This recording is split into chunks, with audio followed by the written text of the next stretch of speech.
এই 4টা জিনিস কখনোই আপনি ভুলবেন না এবং এই 4টা জিনিস কখনোই আপনি আঁকা ছাড়বেন না। আপনি যতদিন যাক, আপনি যতদিন যাবত প্র্যাকটিস করেন, আপনি horizontal line, vertical line, circle এবং ওভাল এই কয়টা প্র্যাকটিস করতে থাকবেন। এবং এই কয়টা জিনিস আপনি কি করবেন, প্র্যাকটিস তো করতেই থাকবেন। প্রথম দিকে অনেক বেশি প্র্যাকটিস করবেন, মনে করেন 3 থেকে 4 মাস, মিনিমাম 1 ঘন্টা। 3 থেকে 4 মাস আপনি যে একটা কোর্সে ভর্তি হয়েছেন, এই কোর্সের ফলাফল পাওয়ার জন্য, এই কোর্সে যেরকম সার্টিফিকেট জরুরি, ওরকম জরুরি কি আপনার শিক্ষা। হ্যাঁ, তো আপনি যদি শিখতে না পারেন, এই সার্টিফিকেট কিন্তু কোনো দাম দিবে না। তো এই জন্য আপনার যেটা প্রয়োজনীয় যে ঠিক মতন শেখার জন্য কি একটা জিনিসের প্রতি পর্যাপ্ত সময় এবং শ্রম দেওয়া, তাই না? তো সময় এবং শ্রমটা কিভাবে দিবেন, কতটুকুন ভাগ করে দিবেন বা কতটুকুন মিনিমাম দিতে হবে, সেটা কিন্তু আমি ক্লাসে বলে দিই। তো আপনাকে circle, oval, horizontal line, vertical line এই কয়টা জিনিস, এই 4টা জিনিস মিনিমাম 3 মাস 1 ঘন্টা করে করবেন। 3 মাস পরে যায় আপনি 20 মিনিট 10 মিনিট করে করেন। কিন্তু এই 3 মাস 1 ঘন্টা করে আপনি খাতার পর খাতা শেষ করবেন, খাতা কিনতে কষ্ট হয়ে যাবে। আপনি করবেন কি, বিভিন্ন দেখবেন যে নিউজ প্রিন্টের পেপার থাকে ঘরে, ক্যালেন্ডার থাকে বা অনেক নষ্ট কাগজ আছে, কাগজের উপরের পিঠ লিখা, পিছনের পিঠ হয়তো বা খালি। আপনারা এই ধরনের পেপারেও নন স্টপ প্র্যাকটিস করতে পারবেন, কোনো সমস্যা নাই। আপনার হাত ক্লিয়ারের দরকার, আর কোনো কিছু না। আজকে থেকে বেসিক ড্রয়িং কিন্তু শেষ। আমরা আজকে থেকে নতুন ড্রয়িং এ চলে যাব এবং মিউট হয়ে যেতে হবে সবাইকে। ক্লাসে যিনি আনমিউট, আপনার নিচে দেখেন অপশন আছে, ক্যামেরা বন্ধ এবং মিউট। আপনি কথা বলতে চাবেন তখন আনমিউট হয়ে আমার সাথে কথা বলবেন, কথা বলা শেষ মিউট হয়ে যেতে হবে। হ্যাঁ, আচ্ছা দেখেন, আজকে প্রথম আমরা শিখবো কি, ড্রয়িং করা। এই ড্রয়িং গুলো করা যে শিখবো, দেখেন আমাদের সবচেয়ে বেশি হাত ক্লিয়ার হয় কোন ড্রয়িংটা করলে জানেন? সেটা হচ্ছে স্টিল লাইফ। স্টিল লাইফ কাকে বলে, এটা একটা থিওরি কোশ্চেন আসতে পারে, বা অনেক সময় আপনাদের পরীক্ষায় আসে যে স্টিল লাইফের একটি ড্রয়িং করো। আবার অনেক সময় আপনাদের পরীক্ষায় আসে যে জ্বর ও জীবনের একটি রেখাচিত্র অঙ্কন করো। আপনারা কনফিউজ হয়ে যান। আজকে আমি বুঝাই যে স্টিল লাইফটা অ্যাকচুয়ালি কাকে বলে। স্টিল লাইফটা হচ্ছে স্টিল লাইফ। স্টিল বলতে কি, যে জিনিসটার জীবন নাই, প্রাণ নাই, এরকম যে কোনো জিনিসকে বলা হয় স্টিল। এটা জুতা হইতে পারে, এটা বাটি হইতে পারে, এটা মগ হইতে পারে, এটা জগ হইতে পারে, এটা হইতে পারে বদনা, এটা হইতে পারে আপনার যে কোনো ধরনের বই, যে কোনো ধরনের বক্স, আলমারি, যে কোনো জিনিস পৃথিবীর, এক কথায় যে কোনো জিনিসকেই আপনার যেটা জীবন নাই সেটা স্টিল। হ্যাঁ, যেমন একটা ফলও কিন্তু এখানে হইতে পারে, ফল, ফুল, একটা পাতা, এগুলো কিন্তু স্টিলের ভিতরেই পড়ে। আচ্ছা, লাইভ অর্থ কি? লাইভ অর্থ আপনারা সবাই জানেন, সরাসরি সম্প্রচারকে লাইভ বলে। তো স্টিল লাইফ হচ্ছে মূলত কৃত্রিম পরিবেশে বসে সামনে যে কোনো জড় বস্তু সাজিয়ে তা দেখে দেখে আঁকাকে বলা হয় স্টিল লাইফ ড্রয়িং। এখন দেখেন, আমাদের ড্রয়িংটা কিন্তু অনেকটা বাচ্চারা যে স্টাইলে করে সেই স্টাইলে, মানে মুখস্থ ড্রয়িং। এই মুখস্থ ড্রয়িং এ স্টিল লাইফ বলতেছি ঠিকই, কিন্তু এখানে লাইভ কোনো কিছু থাকে না, এখানে একটা কোশ্চেন আকারে আপনাদের সামনে থাকে। কোশ্চেন আকারে বলতে, আমরা যখন চারুকলায় শিখছি তখন আমাদের সামনে সরাসরি আপনার হচ্ছে একটা হচ্ছে বিভিন্ন ধরনের বাটি, বোতল, তারপর যেটা বললাম ফল, এগুলো দিয়ে সাজিয়ে দেওয়া হতো এবং সেগুলোকে ড্রয়িং করতে বলা হতো। কিন্তু আপনাদের ক্ষেত্রে যেটা হয়, এরকম কোনো কিছু আসে না। আপনাদের ক্ষেত্রে দেখেন কোশ্চেন গুলো কি ধরনের হয়, বোঝেন। একটি জড় ও জীবনের রেখাচিত্র অঙ্কন করো, একটি স্টিল লাইফের রেখাচিত্র অঙ্কন করো, একটি বোতল ও বাটির রেখাচিত্র অঙ্কন করো, একটি ডিব্বার রেখাচিত্র অঙ্কন করো, একটি কাপ্রিজ ও একটি আপেলের রেখাচিত্র অঙ্কন করো। এগুলা বিভিন্ন বছরের আমি পরীক্ষার কোশ্চেন গুলো আপনাদেরকে কিন্তু বলতেছি। হ্যাঁ, এই ধরনের মুখস্থ জিনিস আসে। মুখস্থ জিনিস যতই আসুক, তার মানে এই কোশ্চেন থেকে আমরা বুঝতে পারতেছি কি, যে স্টিল লাইফে আমাদের সামনে যে কোনো জিনিস আসতে পারে। এবং ছবি আঁকার প্রথম ধাপ হচ্ছে আপনি যে কোনো এই ধরনের জিনিস চট করে মেজারমেন্ট দিয়ে এঁকে ফেলা। মেজারমেন্ট জিনিসটা কিন্তু আরেকটা নতুন আমি আপনাদের সামনে বললাম। কেন? আমরা ধরেন নর্মালি যখন কোনো কিছু দেখি, একটা মগ দেখে, একটা বাটি দেখে, সরাসরি খাতার মধ্যে আমরা ওটা ড্রয়িং করে ফেলি। এতদিন কিন্তু আমরা এটাই শিখছি। কিন্তু আজকে আমরা যেটা শিখবো সেটা একটু নতুন ধাপের, একটু ডিফারেন্ট। এবং আজকের ক্লাসটা আপনি ভালো মতন যদি ধরে ফেলতে পারেন, ইনশাল্লাহ আপনারা টানা কয়েকটা ক্লাস এই জিনিসের উপর হবে, কিন্তু এই জিনিসটা আপনি ধরে ফেলতে পারলে নেক্সট থেকে আপনি যে কোনো ধরনের ড্রয়িং খুব সহজে করে ফেলতে পারবেন। কারণ ড্রয়িং ক্লাসের মূল উদ্দেশ্য এটা না যে ধরে ধরে আপনাকে সবকিছু আমি আঁকা শেখাবো, এটা সম্ভব না। আপনারা 1 বছরের কোর্সে 335 দিনের মধ্যে আপনি কয়টাই বা ক্লাস পাচ্ছেন? এই সব কয়টা ক্লাসও যদি অ্যাটেন্ড করেন তাইলেও আমি আপনাকে পৃথিবীর সবকিছু আঁকা শেখাবো না, কিন্তু একটা নিয়ম শিখাবো যে নিয়মে চলতে থাকলে আপনি নিজে নিজেই সবকিছু আঁকতে পারবেন, তাই না? নর্মালি আপনি আসেন যে একটা নর্মালি যে বাটি মগ এগুলোর কত শেপ, আপনাকে কয়টা শেখাবো আমি ক্লাসে? বা কয়টাই বা শেখানো সম্ভব? বা কয়টাই বা ড্রয়িং আপনার সামনে আসবে, হুট করে একটা জিনিস চলে আসবে নতুন শেপের? আপনাকে নিয়ম জানলে আপনি অবশ্যই ওটাও আঁকতে পারবেন। ঠিক আছে? আচ্ছা, আমরা একটা নতুন জিনিসের সাথে পরিচয় হলাম, সেটা হচ্ছে মেজারমেন্ট দেওয়া। আজকে থেকে পুরোনো দিনের মতন আমরা যে কোনো জিনিস ওই আসলো একটা বাটি আঁকো, চট করে একটা বাটি আঁকে বসলাম, একটা মগ এঁকে বসলাম, এই নিয়মে যাব না। আমরা আজকে থেকে নতুন নিয়ম শিখবো। নতুন নিয়মে মধ্যে কি পড়ে? মেজারমেন্ট, মানে কোনো কিছু আঁকার আগে সেটার সঠিক মাপ দেওয়া, এটাকে বলা হয় মেজারমেন্ট করা। সঠিক মাপ দেওয়ার আগে সবচেয়ে আগে যেটা করতে হবে, আমাদের খাতার একটা সঠিক মাপ দিতে হবে। সঠিক মাপ বলতে কি, দেখেন আমাদের এই যে একটা খাতা, এই খাতাটার কেন্দ্র বিন্দুটাকে নির্বাচন করতে হবে। আপনি যখন কোনো কিছু নির্দিষ্ট একটা জিনিস আঁকবেন তখন সেই জিনিসটার জন্য একদম খাতার মিডিলের একটা জায়গাকে নির্বাচন করতে হবে। অনেক সময় আমরা ছবি আঁকতে গেলে যে জিনিসটা হয়, খাতা আমার নড়ে চড়ে যায়। নড়ে চড়ে যায় বলতে, দেখেন আমি একটা ছবি আঁকা শুরু করছি, কিন্তু এই শুরু করার সময় আমার ছবিটা আঁকা শেষ যখন আমি দেখতেছি কি ছবিটা আমার খাতার এইখানে। কিন্তু দেখেন আমার এই পুরো কমপ্লিট এই পেজটা, আমি একটু ক্যামেরাটা এরকম বড় করে দেখাই যাতে আপনি দূরটা বুঝতে পারেন, তাহলে মাপটা বুঝতে পারবেন। দেখেন আমার এই খাতাটা আপনাদের এখানে যতটুকুন আছে এতটুকুনি। তো এই যে এতটুকুন, এই এতটুকুনের মধ্যে এটার মিডিল পয়েন্ট কিন্তু এইটা। এখন আপনি একটা টমেটো আঁকেন, একটা আপেল আঁকেন, একটা যাই আঁকেন, আপনাকে এমন ভাবে আঁকতে হবে যাতে এই মিডিল পয়েন্টটা কেন্দ্র করে আপনি ছবিটা আঁকতে পারেন। মিউট হয়ে যান, ক্লাসে ঢোকার সাথে সাথে মিউট হয়ে যেতে হবে, ক্যামেরা অফ করে দিতে হবে। যে নতুন ঢুকলেন আপনার ওখান থেকে শব্দ আসতেছে, হ্যাঁ মিউট থাকেন, আপনাদের ক্লাসগুলো কিন্তু রেকর্ড ইউটিউবে যাবে। তো আপনারা যদি এরকম শব্দ আসে তখন কিন্তু এটা আপনারাই পরে দেখে বিরক্ত হবেন। হ্যাঁ, আচ্ছা দেখেন প্রথমে হচ্ছে কেন্দ্রবিন্দু নির্বাচন করা, এটা একটা রুলস, নিয়ম।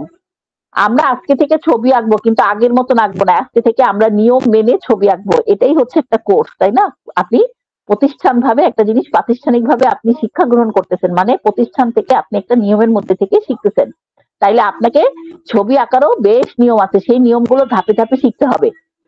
তাহলে দেখেন প্রথম নিয়ম কি, আমরা যখন কোনো ছবি আঁকবো আমরা পেজের কেন্দ্রবিন্দুটা নির্বাচন করে নিব। এখন দেখেন এখানে একটা কোশ্চেন আসে, ধরেন একটা দৃশ্যের ছবি আঁকতেছেন, আমরা ম্যাক্সিমাম সময় দৃশ্যতেই পুরো জায়গাটাকে জুড়ে, পুরো খাতাটাকে জুড়ে আমরা কিন্তু ছবিটা আঁকি। তো এই সময়গুলোতে আমরা যে জিনিসটা শিকার হই, 1 মিনিট।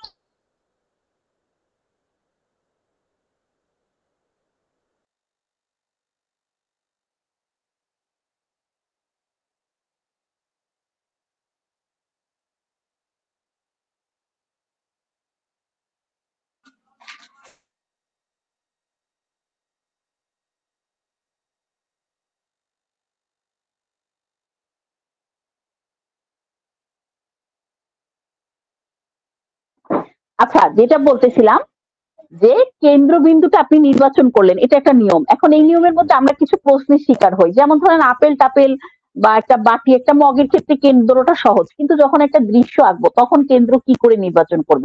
তখনও নির্বাচন করার বিষয় আছে। যেমন আমাদের ছবিতে মেন একটা জিনিস ফোকাস পড়ে।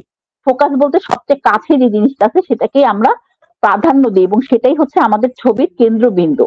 তো সেই ক্ষেত্রে কেন্দ্রটা মিডিলে না হয়ে অনেক সময় সাইডেও হয়, তাতে কোনো সমস্যা নাই, কিন্তু সেই ক্ষেত্রে আমরা ওইখানে ডিটেলের কাজ করি। ডিটেল বলতে ওই জিনিসটাকে ফোকাস দেওয়ার জন্য আমরা অনেক বেশি ডিটেল ড্রয়িং করি, যেটা ভবিষ্যতে যায় আমরা শিখবো। যাতে আপনাদের মনে কোনো কোশ্চেন না থাকে, এই জন্য আমি এটা একটু ক্লিয়ার করে দিলাম। কিন্তু ছোটখাটো বিষয়, বা আপনি ধরেন একটা ফিগার ড্রয়িং করতেছেন, একটা ফেস আঁকতেছেন, বা 2-3টা বোতল আঁকতেছেন, সেই ক্ষেত্রে মিডিলে যে জিনিসটা থাকে সেই জিনিসটাকে কেন্দ্রবিন্দুকে নির্বাচন করে পুরো ছবিটাকে আমাকে সাজাইতে হবে। এটা ছবির একটা নিয়ম আপনাদের সাথে আমি আলোচনা করলাম। এখন আসুন দ্বিতীয় নিয়ম, আমরা ছবি আঁকতে গেলে দেখবেন আপনারাও আমাকে কোশ্চেন করবেন, আপনাদের মধ্যে থেকে দুই একজন করবে। সেটা হচ্ছে যে খাতা কিভাবে নিব। আমাদের খাতাটা কিন্তু চারকোনা না, মনে রাখেন। চারকোনা খাতা বাজারে খুব কম আছে, নাই তা না, বাট আছে। বাট ড্রয়িং এর খাতা বেশিরভাগের একদিকে লম্বা একদিকে চওড়া, মানে হরিজেন্টালি দেখবেন একটু বেশি হয়, ভার্টিক্যালি একটু কম হয়। হ্যাঁ, আবার অনেক সময় ভার্টিক্যালি বেশি হয়, হরিজেন্টালি কম হয়। কিন্তু কোনো না কোনো একদিকে একটু বেশি লম্বা, কোনো না কোনো একদিকে একটু বেশি কম। এইটা সহজ উত্তরটা আমি দিয়ে দিই। আপনি যে জিনিসটা আঁকবেন সেটা যেই দিকে বেশি, আপনাকে খাতা সেভাবে নিতে হবে। এখন কথাটা যদি না বুঝেন আমি প্র্যাকটিক্যালি দেখাচ্ছি। ধরে নেন আপনি এটার ছবি আঁকবেন, এই ছবিটা আঁকবেন। এখন এই ছবিটা এই অবস্থায় আছে, মানে এই ছবিটা আপনার কি ভার্টিক্যালি বড়, এই যে পেন্সিলটা ধরছি মানে লম্বায় বড়, লম্বায় বড়, তাই না? তাইলে আপনাকে পেজটা নিতে হবে ভার্টিক্যালি। এই যেভাবে লম্বা করে নিচ্ছে এটাকে বলা হয় ভার্টিক্যালি নেওয়া। আচ্ছা, এখন ধরে নেন এই একই জিনিস আপনি আঁকতেছেন, বাট এইভাবে নাই কি, আপনি এটারে এখন এভাবে আঁকতেছেন, শুয়ায় আঁকতেছেন। তাইলে এখানে হয়ে গেল কি হরিজেন্টালি বড়, এখানে হয়ে গেল কি হরিজেন্টালি বড়। তাইলে এখন আপনার খাতা চলে আসবে কি হরিজেন্টালি। আমি খুব সহজভাবে কিন্তু বুঝাই দিছি। ধরে নেন এখন আপনি এই একই জিনিস আঁকতেছেন, এর সাথে আপনি আরো 4-5টা জিনিস আঁকতেছেন। পাশে একটা পাথর আছে, আরেকটা মগ আছে, একটা ডিব্বা আছে, 4-5টা জিনিস আঁকতেছেন। সেই ক্ষেত্রে দেখবেন যে অনেক সময় হরিজেন্টালি বড় হয়, ম্যাক্সিমাম সময় হরিজেন্টালি বড় হয়। তখন আমরা পেজটাকে কি করব, হরিজেন্টালি নিয়ে নিব। আবার সহজ উদাহরণটা সহজভাবে দেওয়ার জন্য আমি সামনে একটা বই আঁকি। ধরে নেন এখন আজকে যেমন আপনাদেরকে শুধু বোতলের মাপ নেওয়া শিখাবো, শুধু যখন আমি বোতল আঁকতেছি, বাকি আমি কোনো কিছুই আঁকতেছি না, তার মানে শুধু বোতলটা আমার, এই দেখেন এভাবে পেন্সিলটা ধরি হরিজেন্টালি এতটুকুন, এবং ভার্টিক্যালি পেন্সিলটা দেখেন কত, দ্বিগুণেরও বেশি। তাহলে খাতা আমাকে নিতে হবে কিভাবে, ভার্টিক্যালি। এখন যদি আমি কোনো কারণে এই পুরো দৃশ্যটা আঁকি, তাহলে এই পুরো দৃশ্যটা হচ্ছে কি হরিজেন্টালি বড়, মানে চওড়ায় বড়। তখন আমাকে খাতা চওড়া নিতে হবে। ঠিক আছে, ক্লিয়ার ব্যাপারটা? এখন আপনি দৃশ্য আঁকার ক্ষেত্রেও এই একই জিনিস হয়, ম্যাক্সিমাম দৃশ্য হরিজেন্টালি হয়, মানে খাতা এরকম পাইথালে আমরা নেই কেন, কারণ হচ্ছে ম্যাক্সিমাম দৃশ্যই এইভাবে আসে। কিছু কিছু দৃশ্য ছাড়া, যেমন আপনি পাহাড়ের মধ্যখান দিয়ে যদি কোনো কিছু আঁকেন, সেগুলো সবসময় আপনার ম্যাক্সিমাম সময় ভার্টিক্যালি বেশি আসে। দেখবেন পাহাড়ের ছবিগুলো লম্বা লম্বি দৃশ্যে বা ক্যানভাসে আঁকা হয়, কিন্তু বেশিরভাগের যেমন নদী বা একটা গ্রামের দৃশ্য এগুলো কি হরিজেন্টালি আঁকা হয়। আবার দেখবেন মানুষের দৃশ্য বেশিরভাগের ভার্টিক্যালি আঁকা হয়, কারণ মানুষ আমরা যখন লম্বা হয়ে দাঁড়ায় থাকি আমরা লম্বাতেই বড়, শুয়া অবস্থায় চওড়া অবস্থায় আমরা কিন্তু আমাদের ছবি অনেক কম আঁকি। ঠিক আছে, বুঝাইতে পারছি? ক্লিয়ার ব্যাপারটা? ক্লিয়ার হয়েছেন আপনারা যারা ক্লাসে আছেন? জি madam, yes madam, no madam কিছু বলেন। জি ম্যাডাম। আচ্ছা, তাহলে মিউট হয়ে যায়। আজকে আমরা প্রথম একটা ছবি আঁকা শিখবো। দেখেন, সেটা হচ্ছে এই বোতলটা। আপনার সামনে থেকে বোতল আঁকেন আর বইয়ে দেখে আঁকেন আর যেখানে দেখে আঁকেন না কেন, একটা জিনিস অ্যাভয়েড করবেন, সেটা হচ্ছে মোবাইলের ভিতরের ছবি দেখে আঁকা।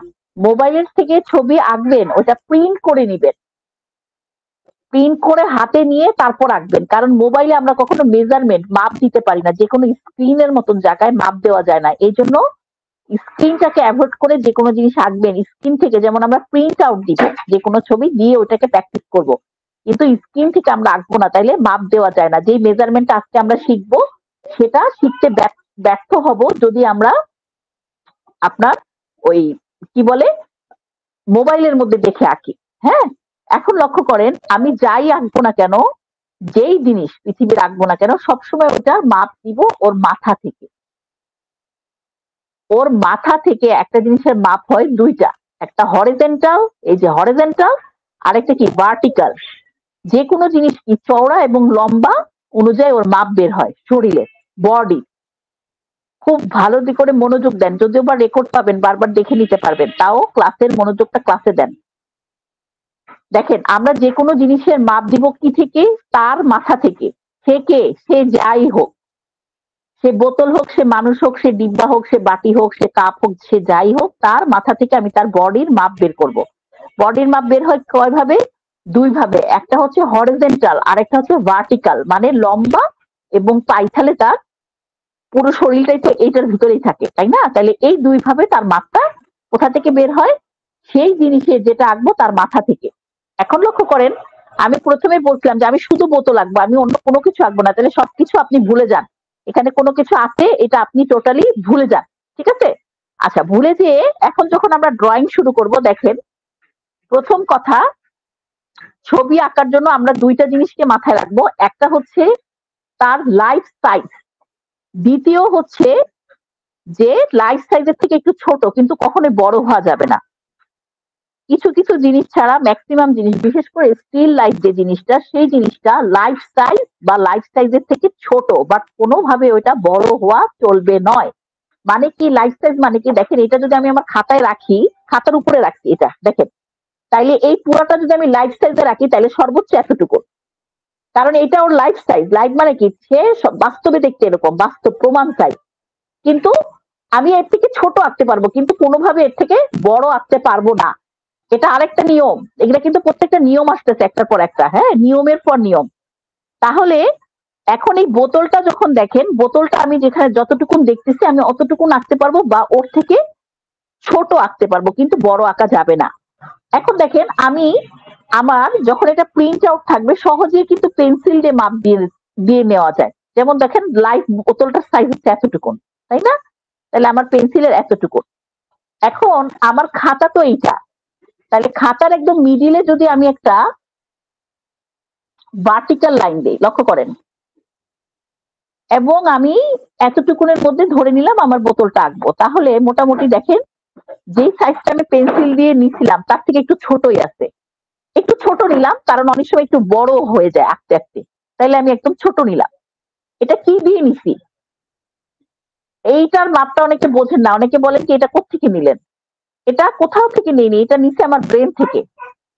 ব্রেনের যে নিয়মটা আমার সেট আপ আছে, সেই নিয়ম থেকে। নিয়মটা কি? লাইফ সাইজের সমান বা তার থেকে একটু ছোট, কিন্তু কোনোভাবে বড় হওয়া যাবে না। আরেকটা নিয়ম কি? পেজের মিডিলে আমার থাকতে হবে। তাইলে আমি এই পেজের মিডিলে একটা সমান করে ভার্টিক্যাল লাইন এবং হরিজন্টাল লাইন দিয়ে আটকায় দিলাম, মানে আমি আমার ফ্রেমটা তৈরি করে ফেললাম, যেটুকুনের ভিতরে আমার বোতলটা থাকবে। পেজটা তো অনেক বড়, এখানে তো অনেক লম্বা একটা বোতল আঁকা যাবে, কিন্তু আমি কি করলাম, আমার পেজের মিডিলটাকে আটকায় নিলাম, যাতে বোতলটা আঁকার সময় কোনোভাবে আমার কোনো এদিক ওদিক না হয়ে যায়। ক্লিয়ার? আচ্ছা, এখন দেখেন বোতলের যে ঢাকনার মাপটা, এই মাপটা আমি কিভাবে নিব? এই মাপটা আমি চোখের সাহায্যে এবং হাতের সাহায্যে নেব, মানে এখানে কোনো কম্পাস স্কেল নাই।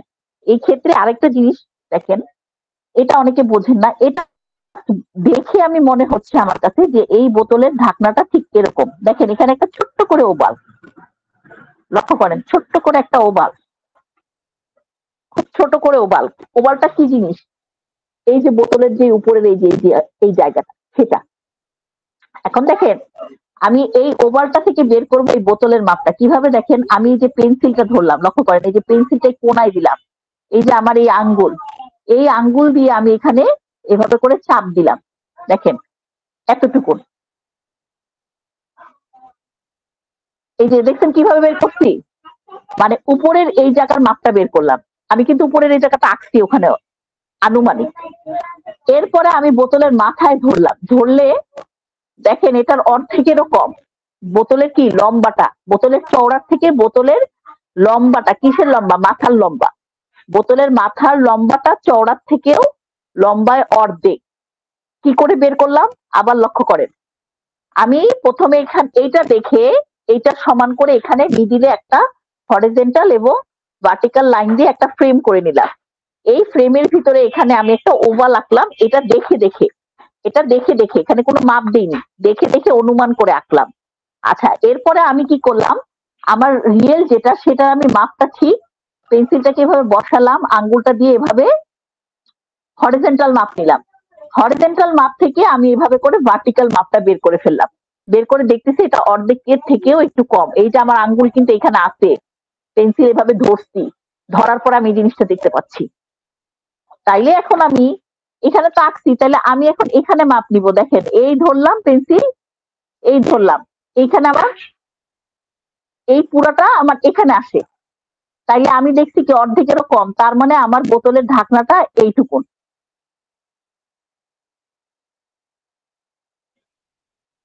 উপরের ওভালের থেকে সবসময় নিচের ওভাল একটু কি হয়, একটু বেশি হয়। লক্ষ্য করেন, একটু বড় হবে সবসময়, উপরের থেকে নিচের ওভালটা একটু বড় হতে থাকবে এবং এখানে ঢাকনার ভিতরে অনেকগুলো ছোট ছোট এরকম করে ওভাল আঁকা আছে। আমি সেই ওভাল গুলা এঁকে দিলাম। হ্যাঁ, আচ্ছা এখন করব কি দেখেন, একটা মাপ আমার এখানে, সেই অনুযায়ী মাপ আমার ওখানে। এখন আমি বোতলের, দেখেন এটা তো মাথা, তাহলে এটা যদি গলা, এটা যদি মাথা হয়, এটা আমি ধরে নিব গলা। তাইলে মাথায় আমি এখন এইভাবে, এই দেখেন এই যে পেন্সিল ধরছি, এই যে আমার আঙ্গুল, আঙ্গুলটাকে দিয়ে এভাবে করে মাথাটার একটা মাপ নিলাম। কতটুকুন? এতটুকুন। তাইলে দেখেন গলা কতটুকুন, 1 গুণ 2 গুণও না, 1.5 গুণ, মানে 1 আর কি হাফ, 1.5, তাই না? মাথার লম্বা সমান ওর গলার লম্বা কি 1.5 গুণ। তাহলে আমি এখন দেখেন এখানে ধরলাম, এই যে আমার আঙ্গুল, এই যে আমার ধরলাম, তাহলে 1 1 কিভাবে বললাম, এই যে এখানে পেন্সিল বসলাম, আর এখানে যে আমার আঙ্গুলটা, এই আঙ্গুলের নখ দিয়ে আমি কাটলাম, দেখেন এই যে কাটছি, কাটার দাগ বসছে, ক্যামেরাতেও বোঝা যাচ্ছে। এই দেখেন 1 1, এখানে হয় 2, কিন্তু 2 না, আমাদের কত ছিল, আমাদের ছিল 1.5, তার মানে 1.5 মানে কি এখানে, এখানে শেষ হয়। 1.5 মানে কোন জায়গায়, এখানে শেষ হয়। এটা কিসের মাপ পাইছি, আমি লম্বার মাপ পাইছি, কিন্তু চওড়ার মাপ এখনো পাইনি। আচ্ছা এখন আমি চওড়ার মাপ বাইর করব। চওড়ার মাপ কিভাবে বের করব, দেখেন এটা তো লম্বার মাপ, তাই না? আচ্ছা এখন আমি কিভাবে চওড়ার মাপ বের করব, দেখেন এই যে এখানে ধরলাম, দেখেন গলার উপরে ধরলাম, ধরার পরে এই 1, এই 2, 2 এর একটু কম, এই অর্ধেকের মধ্যে কিন্তু আমি ধরছি। প্রথমে আমি এখানে মাপ দিছি, দেখেন এই যে 1, এই যে মিডিলে 1, 2, 2 এর একটু কম। তাইলে এখানে একটা লাইন আমার চিন্তা করতে হচ্ছে, পরিকল্পনা। এখন এখানে আমি তো কোনো লাইন পরিকল্পনা করার দরকার নেই, কারণ এখানে তো লাইন দেওয়া আছে। তাইলে আমি করলাম কি, দেখেন এখানে এই যে মাপলাম, এই যে 1, 2 দিলে এখানে হয়, কিন্তু 2 না, আমরা দেখছি কি 2 এর একটু কম। তাইলে এই অর্ধেকের যেহেতু মাপ আমি পাইছি, তাইলে আমার কি এই পাশের মাপ বের করার দরকার আছে? আমি ডাইরেক্ট সরাসরি এখান থেকে মাপটা নিব, সরাসরি আমি এখানে বসাই দিব। এবার আমি কি করব, দেখেন এই বরাবর আমি আরেকটা ভার্টিক্যাল লাইন দিব। দেখেন লক্ষ্য করেন লাইনের যে কি দরকার, আপনি দেখেন আপনি একটা বোতল আঁকতে পারবেন না যদি আপনি লাইন না জানেন। দেখেন আমি হালকা করে একটা লাইন দিচ্ছি, দেখেন লক্ষ্য করেন। হ্যাঁ, আচ্ছা এখন দেখেন এই গলার ড্রয়িংটা আমি করব। গলার ড্রয়িং আমি কিভাবে করব, গলার ড্রয়িং আমি দেখব আর আমার হাতের অভিজ্ঞতায় আমি করব। এটাতে কোনো মাপ ঝোঁক না, আমি তো মাপ বেরই করে ফেলছি, আমি মাথা থেকে গলার মাপ কিন্তু বের করে ফেলছি। এখন আবার এখানে কোনো মাপের কোনো কিছু নাই, এখন আমি সরাসরি এখানে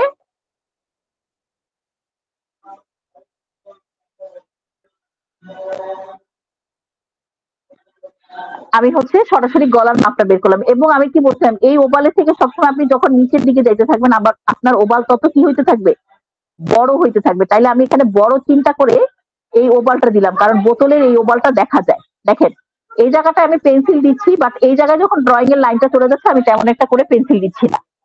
হ্যাঁ, চলে গেল। আচ্ছা এখন দেখেন আমার কিন্তু আর এই পাশের মাপ বাইর করার দরকার নাই, কারণ আমি এখান থেকে দেখেন লক্ষ্য করেন, আমি এখান থেকে একটা লাইন পেয়ে গেছি আমার চওড়া। অনেক সময় কি হয় জানেন, এখান থেকে ভিতরের দিকে যে আবার বাইরের দিকে আসে, এরকমও কিন্তু বোতলের শেপ আছে। তো সেগুলোতেও কোনো সমস্যা হয় না, যখন আপনি এতটুকুন পারফেক্টলি বের করে ফেলতে পারতেছেন, তখন আপনি এই দিককার শেপ গুলো ওই মাপ অনুযায়ী বের করে ফেলতে পারবেন, কোনো সমস্যা হয় না। ঠিক আছে, তাইলে এইখানে কিন্তু আমার আর এই জায়গার আর মাপের প্রয়োজন নাই, কারণ এখানে আমি লাইন অলরেডি, পুরো বোতলের যে লাইনটা, সেই লাইনটা কিন্তু আমি অলরেডি পেয়ে গেছি। দেখেন, ঠিক আছে, তাইলে আমার এই সাইডের আর দরকার নাই। তাইলে এখন দরকার আমার পারফেক্টলি এটা অ্যাকচুয়ালি কতটুকু লম্বা। হ্যাঁ, এটা আমি 2 ভাবে বের করতে পারি, একটা হচ্ছে মাথা থেকে পুরো শরীর বের করতে পারি, আরেকটা আমি মাথা থেকে যেহেতু গলা পর্যন্ত বের করে ফেলছি অলরেডি, তাহলে আমার এখন পুরো শরীর মাপ দেওয়ার মতন আর কোনো কিছুই নেই। আমি এখন করব কি দেখেন, মাথা থেকে গলাটাকে আমি এখন একটা একটা ভাগ ধরবো, ধরে আমি পুরো বডির মাপ দিব। দেখেন 1 গুণ, 2 গুণ, 2.5 গুণের একটু কম। ঠিক আছে, কিভাবে বের করলাম? আমি পুরো মাথা থেকে গলাটাকে এখন 1 গুণ ধরলাম। এখন এটা দেখেন 1 গুণ, 2 গুণ, 3 গুণ। 3 গুণ এখানে আছে, এই যে আমার হাতে এখানে আঙ্গুল, কিন্তু 3 গুণ না, এটা হচ্ছে 2.5-এরও একটু কম পাইছি আমরা। তাহলে এখন আমরা এখান থেকে এখানে মাপ দিব। দেখেন এই পুরোটা 1 গুণ, তাহলে 2, এই যে 3, দেখেন লক্ষ্য করেন এখানে আছে, কিন্তু আমি এখানে না, আমি হচ্ছে অর্ধেকের একটু কম, মানে এইখানে, এখানে আমার শেষ হয়। লক্ষ্য করেন বোতলটা আমার এখানে শেষ হয়। আচ্ছা দিলাম, দেওয়ার পরে এইটার থেকে বড় সার্কেল এখানে হবে। দেখেন এটা একটা অনেক বড় ব্যাপার। দেখেন এই যে সার্কেল, সার্কেল হইলে যে জিনিসটা হয়, দেখেন এখানে যখন সার্কেল হবে, এই লাইনটা আমি এই পর্যন্ত দিছি ঠিকই, বাট যখন সার্কেল হবে তখন কিন্তু আমার লাইন শেষ হচ্ছে এই জায়গায়। বোতলটা আছে এই পর্যন্ত, বাট লাইন শেষ হচ্ছে এই জায়গায়। এটা একটা অনেক বড় ব্যাপার, দেখতে ছোট মনে হইলো। আমি যদি কোনো কারণে এই পর্যন্ত সার্কেল টানে দিই, মানে এখানে যদি আমি ওভালটা পারফেক্টলি না বসাতে পারি, তাহলে এই বোতলটাকে এই বোতল না মনে হয়, অন্য কিছু মনে হবে। ঠিক আছে, যখনই আমি এইখানে শেষ করলাম, দেখেন তাইলে এখন আমার মূল ড্রয়িংটার দিকে আমি আগিয়ে যাই। দেখেন প্রথমে আমি সব খালি লাইন দিছি, লক্ষ্য করেন কত লাইন, একটা দুইটা লাইন না, অনেক লাইন, অসংখ্য লাইন এখানে দেখতেছেন। যখন আমি লাইনগুলো টানছি এভাবে এভাবে করে, এই যে নিচে দেখছেন, কিন্তু এই লাইনগুলো খুব লাইট লাইনে টানছি। লাইট লাইন বলতে কি, হালকা, যেটা আমার মুছতে হবে না। ড্রয়িং এরকমই। ড্রয়িং কাকে বলে? ড্রয়িং হচ্ছে এরকমই। হ্যাঁ, ড্রয়িং মোছার কোনো প্রয়োজন নাই, এই লাইন এভাবেই থাকবে। আমি এখন আমার ফাইনাল লাইনটাকে শুধুমাত্র ডিপ করব। লক্ষ্য করেন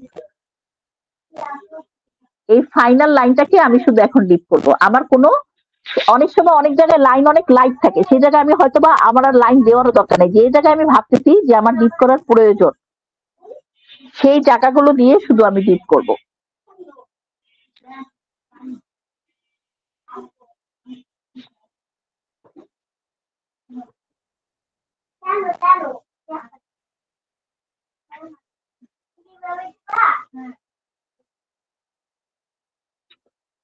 হ্যাঁ আচ্ছা, ফাইনাল ড্রয়িং যখন শেষ, এখন দেখেন আমার ড্রয়িং, আমার অনেক লোগো থাকতে পারে বা অন্যান্য অনেক সময় ডিজাইন থাকে, বা অনেক সময় বোতলের মাঝখানে কিছু কাগজ থাকে, তারপরে কাজ হচ্ছে ওগুলো আঁকা। এখন আমার এখানে কোনো কিছু নাই, আমার এখানে হচ্ছে শুধু একটা লাইটের, একটা লাইটের ড্রয়িং আছে। আমি সেই পারফেক্টলি ওই লাইটের ড্রয়িংটাই করলাম, আর কোনো কিছু করার দরকার নাই। এখন দেখেন এখানে দুইটা জায়গায় আপনারা বাধা পান। একটা হচ্ছে যখন এই লাইনগুলো দেন আপনারা মুখস্থ, মুখস্থ কি জানেন? মুখস্থ হচ্ছে যে সরাসরি আঁকা। সরাসরি আঁকতে গেলে আপনি করেন কি, সরাসরি একটা এরকম গোল দেন, আপনি এরকম করেন, এরকম করেন, করে আঁকেন, এটা এক। আর যখন আপনি এরকম মাপ দিয়ে দিয়ে আঁকবেন, তখন আপনার ড্রয়িং এ এরকম অনেক লাইন ক্রিয়েট হবে। এই লাইনও কিন্তু একটা মার্ক বহন করে। আপনারা ভাববেন কি অনেক সময় ভুলে, যে এই লাইন বোধহয় আমার মার্ক কাটবে, এটা তো আমার মুছতে হবে। এটা বোঝার কিছু নাই।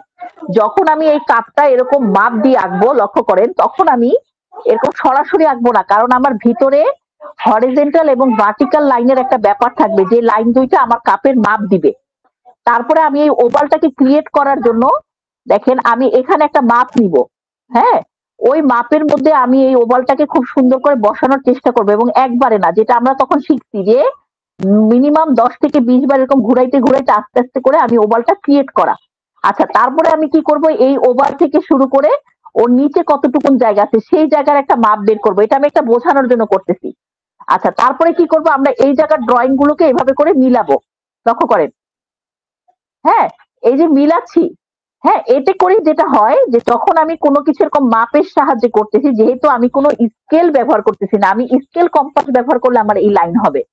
কিন্তু যখনই আমি এটা মাপের সাহায্যে ফ্রি হ্যান্ড ড্রয়িং করতেছি, তখন আমার ড্রয়িং এর কিন্তু লাইনগুলো হবে এরকম। এরকম বলতে কি, অনেকগুলো লাইনের সাহায্যে একটা ছবি আঁকা। হ্যাঁ, একবারে না, একবারে একটা লাইন দিয়ে বোতল আঁকা যাবে না। আপনি যতবার হরিজন্টাল ভার্টিক্যাল লাইন ইউজ করবেন, আপনার এখানে লাইনের পর লাইন পড়বে। হ্যাঁ, কিন্তু প্রথমেই যদি আমি এই গোলগুলো আবার এরকম করে অনেক এরকম লাইনে শুরু করে দিই, এরকম করে দিতে থাকি, তাইলে কিন্তু জিনিস আরেক রকম হয়ে যাবে। এই লাইন আর এই লাইনের মধ্যে তফাৎ আছে। হ্যাঁ, এখানে আপনার পেন্সিলের কোনো প্রেসার পড়বে না, আপনি ধীরে ধীরে দিবেন। আমি আরো লাইট লাইনে কাজ করি, এখন ক্যামেরার জন্য আমি লাইনটা কিন্তু একটু ডিপ করছি। নর্মালি আমি আরো লাইট লাইনে কাজ করি, তো সেই ক্ষেত্রে কি হয়, লাইনটাকে অনুভব করা যায় কিন্তু লাইন ডিস্টার্ব করে না চোখের মধ্যে। হ্যাঁ, যেটা আপনারা আপনাদের সামনে যে বইটা, এই বইও লক্ষ্য করতে পারবেন লাইনগুলো। এই যে যেমন এই যে দেখেন পিছনের এই লাইনটা আছে, লক্ষ্য করছেন? এখানকার লাইনটা আছে, তারপর এই যে পাশ দিয়ে যে তারা হরিজন্টাল ভার্টিক্যাল লাইন দিচ্ছে সেগুলো আছে। এটা তো প্রথমে কেউ এঁকেছে, তারপরে সেটা হচ্ছে ছবি তোলা হয়েছে, তারপরে সেটা কম্পিউটারে নেওয়া, প্রিন্টটাকে আরো ডিপ করে এখানে প্রিন্ট আউট করা হয়েছে। তো এই জন্য এরকম, কিন্তু বাস্তবে এটার আরো অনেক বেশি লাইন ছিল, এই সাইডের লাইনগুলোও ছিল, যেগুলো এখন এখানে দেখা যাচ্ছে না। ঠিক আছে? তো এখন দেখেন এখানে বিষয়টা বোঝার চেষ্টা করেন। আপনাকে আপনার জায়গা থেকে বের হয়ে আসতে হবে, মানে আমরা এতদিন যে নিয়ম শিখছি, যে রুলস শিখছি, এগুলো থেকে বের হয়ে আসতে হবে। বের হয়ে একটা জিনিস মাথায় রাখতে হবে, আমি ফ্রি হ্যান্ড ড্রয়িং করতেছি, এর জন্য আমার ড্রয়িংটা খুব ফ্লেক্সিবল হবে, অনেক লাইনের সাহায্যে হবে, কিন্তু জিনিসটা কি একটা আর্ট, এই আর্টের মধ্যে কিন্তু একটা মেজারমেন্ট আছে। ফ্রি হ্যান্ড ড্রয়িং মানে আমি যা খুশি তাই আঁকতেছি তা কিন্তু নয়, এখানেও মেজারমেন্ট আছে, কিন্তু এই মেজারমেন্ট নর্মাল স্কেলের থেকে অনেক বেশি কঠিন। কারণ এটা আপনার চোখের সাহায্যে হাত দিয়ে আপনি একটা জায়গার মাপ প্রথমে নিচ্ছেন, সেই অনুযায়ী এসে আপনি আপনার খাতার মধ্যে এটাকে প্রয়োগ করতেছেন।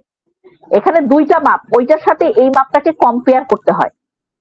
আপনি যেটা দেখতেছেন সেটার সাথে এটাকে তুলনা করতে হয়, তুলনা করে এখানে আঁকতে হয়। ওইটা আর এটা কিন্তু এক না, কারণ আপনি একটা ক্যানভাস আঁকেন, ক্যানভাস যত বড়ই হোক আর সামনে একটা দৃশ্য, সেটা তো মাইল কামাই। আপনি ক্যানভাসে বসাচ্ছেন, কিভাবে বসাচ্ছেন, ওইটাকে তুলনা করে ওইটাকে ছোট করে আপনার ক্যানভাসে নিয়ে আসতেছেন, তখনই তো আপনার ছবি ক্রিয়েট হচ্ছে। সবকিছু এরকম, আপনি বোতলটাও আঁকবেন একইভাবে, কিন্তু তাই বলে আন্দাজে না, অ্যাকুরেট মাপ, অ্যাকুরেট যা আছে তাই আপনাকে এখানে বসাইতে হবে। এটার নামই হচ্ছে মেজারমেন্ট করা।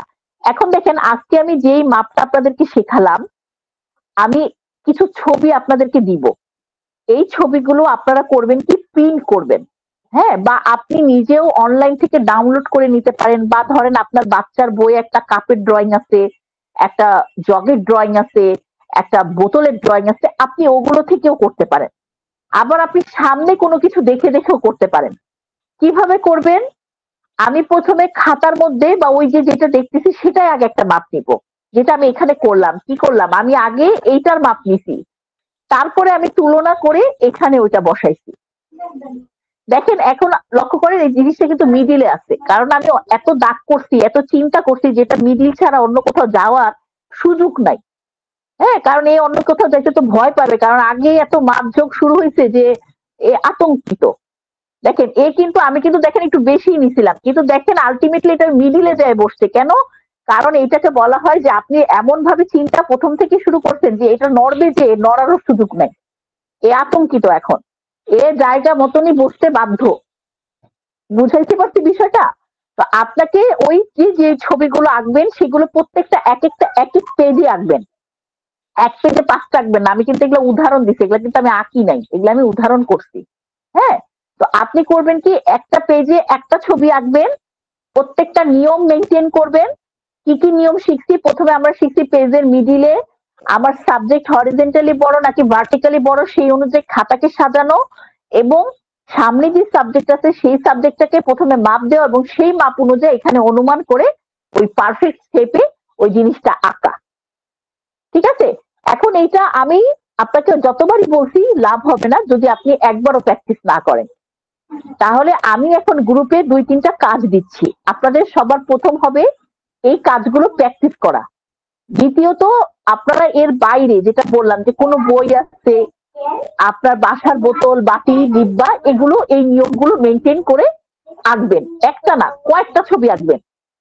এবং আপনি যখন এটা আঁকবেন আপনি বুঝে যাবেন যে আপনি কতটুকু লাইন শিখছেন, horizontally line, vertically line, circle কতটুকু শিখছেন আপনি নিজেই বুঝে যাবেন, কারণ আপনার দেখবেন কি জিনিস বাঁকাতারা হয়ে যাচ্ছে, বোতল দাঁড়ায় নাই, বোতল পড়ে যাচ্ছে, এই যে বিষয়গুলো আপনি বুঝে যাবেন।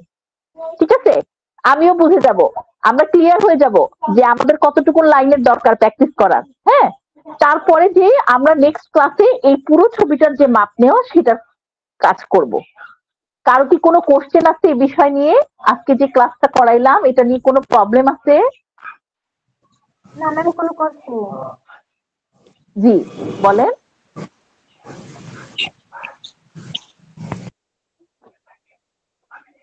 কারো কোনো সমস্যা নাই? আপনারা তো অনেকেই ক্লাস করতেছেন, আপনাদের মধ্যে থেকে যারা নতুন বা যেটাই হোক কোনো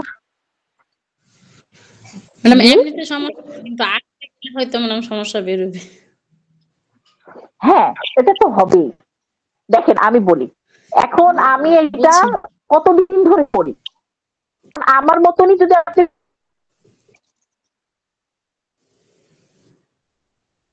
প্রথম দিনই পারে যান তাহলে আমি তো এতদিন বৃথা শিখছি, তাই না? তাই না? আপনার তো একটা সময় নিতে হবে, একটা সময় পরে অবশ্যই হবে, কেন হবে না? অবশ্যই কেন জানেন? কারণ আমাদের লাইন ওভার সার্কেলটা আমরা এখনো পারফেক্টলি অতটা মজবুত হয়নি, কিন্তু করার সময়ের সাথে সাথে আমি তো বলে দিলাম যে এটা আপনাকে চালাইতে থাকতে হবে। আপনি যখন চালাবেন না, আপনি অটোমেটিক 10 দিন 15 দিন 20 দিন পরে দেখবেন যে না আপনারটা হচ্ছে। আর মনে রাখবেন স্টিল লাইফ আপনার পরীক্ষায় থাকবে, এটা একদম আপনি লিখে রাখেন, পরীক্ষায় একটা হইলেও স্টিল লাইফ থাকবে। হ্যাঁ, মনে করেন অনেক সময় যেমন এইবার দিছিল, আপনার কি দিছিল জানেন? এবার ছিল আপনার ওই যে কি বলে কাপ পিস এবং পিছনে একটা জগ। আবার স্কেচ আসছিল কেমন দেখেন, স্কেচটা আসছিল বোতল এবং একটি মগ। তাইলে দেখেন আপনি এটা কয়েক জায়গায় পাবেন, এক জায়গায় না, স্টিল লাইফ। তো এই জন্য আপনারা যখন কিছু করবেন খুব মানে এইটাকে মনোযোগ দেন, এবং আপনি এইটাতে যদি ক্লিয়ার হন, স্টিল লাইফ আমাদেরকে সবার আগে শেখায় কেন বলেন? আমাদেরকে সবার আগে এই জন্য শেখায় যে এইটা যদি শিখে যাই তাইলে আমরা সব পারবো। আমি যেটা বললাম, যেরকম আপনার সময়ের সংকট, আমরা যতই 4 বছর মেয়াদি অনার্স করি, 5 বছর মেয়াদি অনার্স করি, 5 বছর তো লেগেই যায়।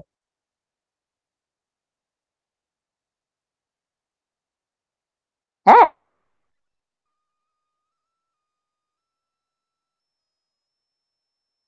তো বছর ওভার হয়ে যায়, কিন্তু তাও কিন্তু সংখ্যা ওটা যাই আসুক, এখন আপনি এটা যাই দিবেন সব আঁকতে পারতেছি কেন? কারণ বেসিকলি দুর্বল না। দ্বিতীয়ত আমরা হচ্ছে কি করছি, আপনার এই আপনার যে জিনিসগুলো এগুলো আঁকার নিয়মগুলো শিখছি। এতে করে হয়েছে কি, এখন কিন্তু আপনি দেখা যায় কি জানেন, অনেক সময় আমরা যখন আঁকতে যাচ্ছি, একটা বাচ্চা, ছোট বাচ্চা ওর স্কুলে আসছে কি জানেন, টেবিল ফ্যান। এটা কিন্তু একটা আনকমন ড্রয়িং, দেখবেন এই ড্রয়িংটা কিন্তু সচরাচর আপনি কোথাও পাবেন না, টেবিল ফ্যান। হ্যাঁ, তো দেখা গেছে কি চট করে তখন আমি ওকে টেবিল ফ্যানটা আঁকা শিখাইলাম। ও তো বাচ্চা মানুষ, ওর গোল তো আর এরকম হবে না, কিন্তু যতটুকুনি হোক একটা লেভেল ও আঁকতে পারলো। এই যে বিষয়টা, তো আপনি যখন টিচার হবেন, আপনারা সবাই তো টিচার হবেন একটা পর্যায়ে, দেখবেন কি এরকম হঠাৎ করেই একটা আনকমন কিছু সামনে চলে আসছে, এখন আপনি যদি আঁকতে না পারেন, আপনি তো ওখানে কিন্তু একটা যে বিষয়টা, হ্যাঁ, তো এরকম আপনার সামনে অনেক কিছু আসবে, কিন্তু আপনি যখন আঁকতে জানবেন আপনি সবই আঁকতে পারবেন। আমরা একটা ক্লাসে দেখেন যখন আমরা শিখাই, হ্যাঁ, তখন আমাদের সামনে ধরেন 10টা বাচ্চা আসছে, একই স্কুলে পড়ে, কিন্তু 10টা বাচ্চা কি শিখবে? গ্রীষ্মকালের দৃশ্য। এখন গ্রীষ্মকালের দৃশ্য 10 জনকে যদি আমি একটা ড্রয়িং শিখাই দিই, তখন কি হয়, মানে গার্জিয়ান কি করে দেখেন যে ম্যাডাম একই রকম ছিল তো, ভালো নাম্বার হয়নি, সবারটা একই হয়েছে তাই সে বেশি নাম্বার পায়নি, এগুলো কমপ্লেন তাদের তখন থাকে।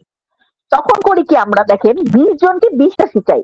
কি শিখাই? গ্রীষ্মকালের দৃশ্য শিখাই, কারণ গ্রীষ্মকালের দৃশ্য তার শিখতে হবে। তাই 20 জনকে 20 রকম শিখাই। এখন 20 রকম ড্রয়িং তোমরা শিখছো তোমাদের মতন করে, এখন তোমরা পরীক্ষা হলে তখন আর আমাকে কমপ্লেন থাকে না, কমপ্লেন তখন তাকে নিয়ে যে ঠিক মতন শিখতে পারেনি বা কালার করেনি তাই কম নাম্বার পাইছে, কারণ সবাই তো 1 নাম্বার পাবে না, এটাও তো স্বাভাবিক। হ্যাঁ, কিন্তু যাতে আমার ঘাড়ে দোষ না আসে, এখন আপনিও 20টা ড্রয়িং করবেন একই জিনিসের উপর, কি করে করবেন? আপনাকে কিছু বেসিক নলেজ থাকতে হবে, বেসিক জিনিস শিখতে হবে। আপনি একই জিনিস ঘুরাই ফিরায় আপনি 20টা বানায় ফেলবেন। কেমন বিষয়টা বুঝাই, সহজ ভাবে বুঝাই। ধরে নেন আপনাকে আমি আজকে একটা টেবিল সাজাতে দিলাম, কি টেবিল সাজানো নর্মাল জিনিস যেগুলো থাকে, তাই না, সেগুলো দিয়ে আপনি সাজাইলেন। এখন কালকে যদি আমি বলি কালকে আরেক রকম সাজাবে, কারণ আপনি সাজাইতে জানেন।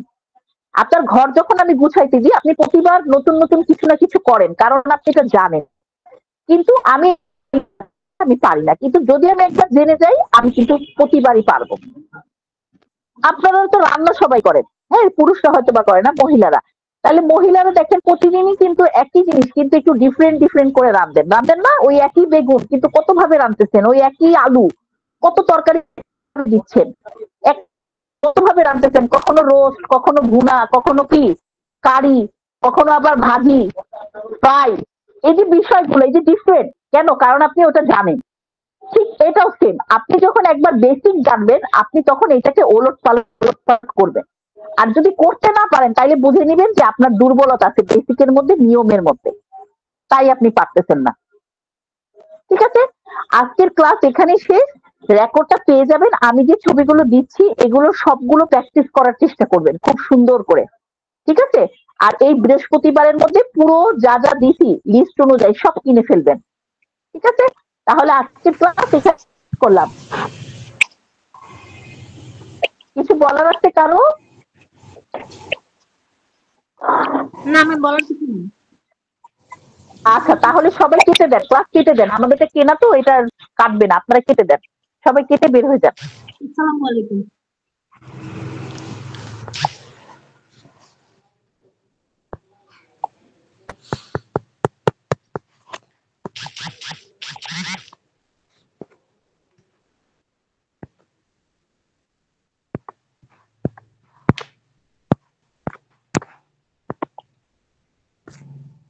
আইবা ড্রয়িং বোর্ডে দিয়েছেন তোমার এটা কি কি ড্রয়িং আছে? পতাকা ড্রয়িংয়ের পরে ওই যে মাছ ড্রয়িংয়ের পরে আর কি জানে আমার দেখি না, তাহলে একটু দেখা। পরে দেখাবো পরে এখন দেখাবো। তাহলে আমি কি ড্রয়িং আঁকবো? তুমি সবে কে ফেললে? তোমরা সব বাইরের বালিশটা দে, বাইরের বালিশটা দে। না কেন চেষ্টা করতেছে? আর এরকম করে দে। আরে এইভাবে শুয়ে তার আমার তো আচ্ছা বাজে।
কিতা করস তোরা?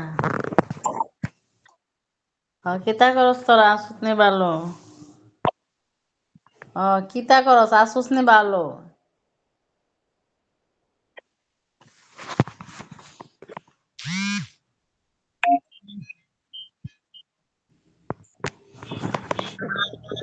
হ্যালো, কিতা করস? আসুস নি ভালো? আমি বুঝতেছি তো। হ্যাঁ,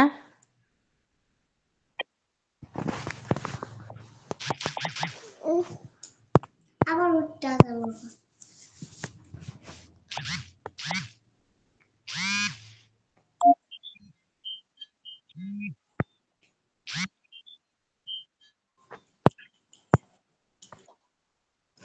কথা বুঝোস না?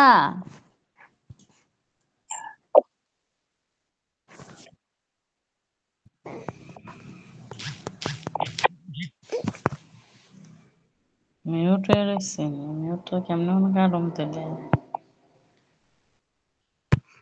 বাবারে বেরি যত ছবি দিছে দেখো, বোতল, নীলকাটা।